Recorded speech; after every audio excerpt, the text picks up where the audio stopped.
সাবু দিয়ে যে খিচুড়ি আর পায়েস খেতে হবে এটা কোথায় লেখা আছে?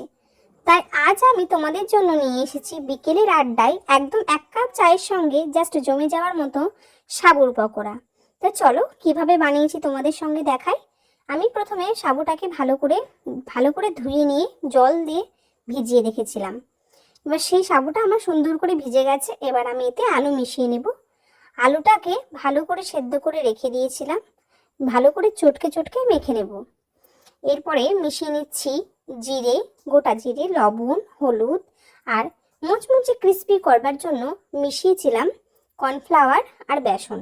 আর সাথে দিবে কিছু কাঁচা লঙ্কা। আমার কাছে চিলি ফ্লেক্স ছিল না বলে আমি কাঁচা লঙ্কাটা ইউজ করেছিলাম। যদি তোমাদের কাছে চিলি ফ্লেক্স থাকে তোমরা অবশ্যই সেটা দিয়ে মাখতে পারো। তো আমি এবার ভালো করে এটা মেখে নেব। অবশ্যই মাথায় রাখবে এখানে কিন্তু কোনো জল ব্যবহার করা যাবে না।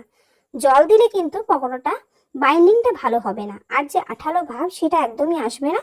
তোমরা তোমাদের মতো করে যতটা পরিমাণে করবে আলু সেদ্ধটা মেখে নেবে। তো এখানে আমি হাতটাকে ভালো করে আগে ধুয়ে নিয়েছি। এবার হাতে তেল বা ঘি যাই হোক একটা নিয়ে নেবে, ভালো মতো মাখিয়ে নেবে হাতে।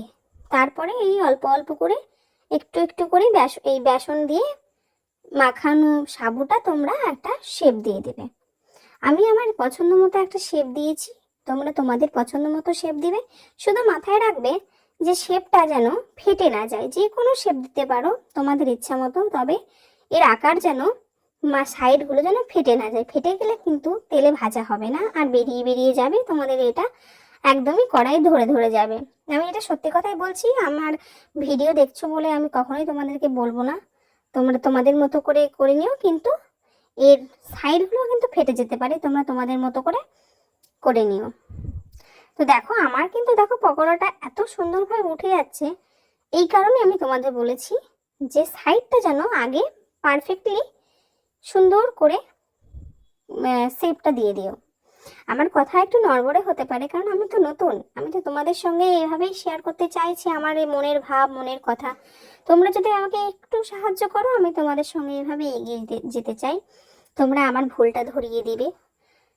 আর দেখো আমার এখানে কিন্তু পকোড়াগুলো একদম তৈরি হয়ে গেছে, একদম ক্রিস্পি, খুব সুন্দর হয়েছিল। তোমরা বাড়িতে